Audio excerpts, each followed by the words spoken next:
Welcome to another Side Quest podcast, a detour worth taking. I'm AJ, this is Sky, and today we are going somewhere I have been dying to go. Finally! We're finally doing this one. Okay, so picture this. You're scrolling through a streetwear drop, some limited edition collab, cargo straps everywhere, industrial buckles, that black on matte black color palette. And somebody in the comments says, "This is giving very Neo-Tokyo vibes." And you either know exactly what that means, or you think it's a neighborhood in Tokyo.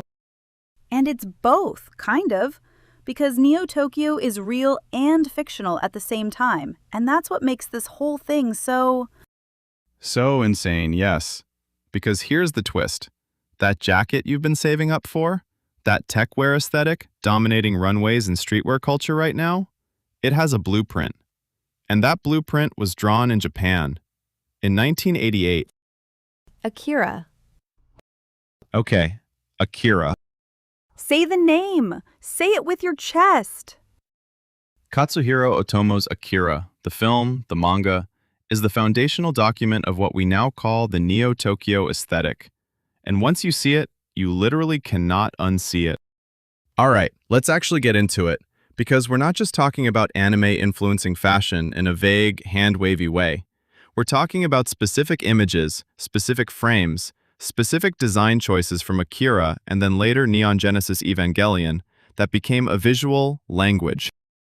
A language that half the fashion world speaks fluently, and the other half speaks without even knowing they learned it. Which is maybe the wildest part of this whole conversation. The influence is so embedded that people don't trace it back anymore. They just absorb it. Like how you absorb bad financial decisions, naturally and without realizing. That was specifically about me, and I know it. So, Akira, 1988. Otomo builds this version of Tokyo that's been destroyed and rebuilt into something massive and overwhelming and kind of beautiful in this brutalist, neon-soaked way. The streets are alive, and the characters moving through those streets, they're dressed for function, not fashion, except it accidentally became fashion. Kaneda's jacket! The iconic red jacket with the pill logo. That thing is referenced so much that it has its own Wikipedia-adjacent cultural moment. It does, but it's not just the jacket. It's the silhouette. The oversized fit, the boxy shape, the way it reads as armor without actually being armor. And then you add the bike, this massive, impossibly sleek motorcycle, and Otomo is basically staging a fashion shoot, except the shoot is a post-apocalyptic city, and the model is a teenager who can barely control his psychic friend.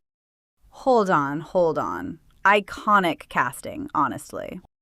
And then Evangelion comes along in '95, and Hideaki Anno takes that same dystopian city energy and makes it colder, more clinical.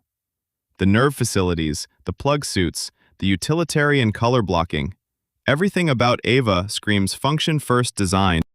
The plug suits especially. Because they're this weird intersection of bodysuit and hardware, you've got the raised seams, the tech ports, the tight silhouette that still somehow reads as mechanical. And now, look at any Techwear brand's lookbook from the last 5 years. It's the same visual language. Raised seams, muted palette with one sharp accent color, utilitarian straps that are there to hold nothing but look like they hold everything. The straps! Why are there always straps? Because straps say, "I am prepared for a situation you cannot imagine," and that is the entire Neo-Tokyo aesthetic in one sentence. Write that on a wall somewhere. Okay, so here's where it gets really specific. Because when you look at brands like ACRONYM, Enfant Levé, or even what Rick Owens has been doing for the last decade, you're looking at direct visual callbacks. ACRONYM's founder Errolson Hugh has talked openly about the influence of anime, and specifically this era of Japanese animation on the brand's DNA. ACRONYM is like if Nerve had a fashion department. That's what ACRONYM is. That is exactly what it is.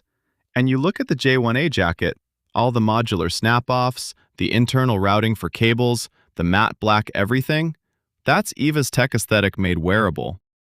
And it's not just ACRONYM. You see it in how Nike approaches their more experimental lines, the Tech Fleece silhouette, the ACG line. That utilitarian commuter energy is Akira's Tokyo translated into something you can wear to a coffee shop. Kaneda would absolutely wear Nike ACG. He just would. He would wear it to some extremely dangerous situation and make it look effortless. Exactly. And then there's the music side of this, because the aesthetic didn't just stay in fashion. The whole cyberpunk anime visual language bled into music videos and album art in a huge way. Blade, Night Level, the entire cloud rap/dark ambient scene, those aesthetics are Neo-Tokyo aesthetics. The neon on black color palette, the rain-slick streets, that grainy VHS texture people slap on everything, it's all Akira. It's all NGE. And most of those artists would just say, I was going for a vibe. I said what I said. But the VIB had parents. The vibe has a lineage. That's the whole episode right there, honestly. So why does this matter beyond just cool clothes, cool aesthetic? Because what Otomo and Ono did was create a complete world. Not just a story. A world with its own physics, its own visual logic, its own relationship between technology and the human body. And when a world is that complete, it becomes a reference point. It becomes a language. And once it's a language, it spreads, even when nobody's citing the source. Which is both the triumph and the frustration of anime's cultural influence. It's everywhere, and half the time nobody says the word anime. Bro, we say it. We always say it. We say it loud. Okay, before we close out, recommendation time. If this whole conversation has you feeling some kind of way, and you want to live in this aesthetic for 10 episodes, watch Cyberpunk Edgerunners on Netflix. It is a love letter to everything we just talked about. The city, the bodies augmented by tech, the fashion, the tragedy, and Studio Trigger animated it like they had something to prove. I'm giving it 4.5 stars out of 5. And the half I'm taking off is because episode 7 will rearrange your entire emotional state, and I think that deserves a warning label. It does not come with a warning label.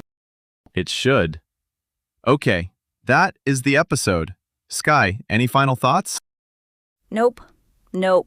Just, next time you see someone in full techwear with 17 straps and a matte black everything, pour one out for Otomo. He started this. He really did. Thank you so much for hanging out with us today. If you want more of this, subscribe, hit the notification bell, and leave us a comment. What's your favorite Neo-Tokyo aesthetic moment in anime, fashion, or music? We want to know. Drop it in the comments. We read them. We genuinely do.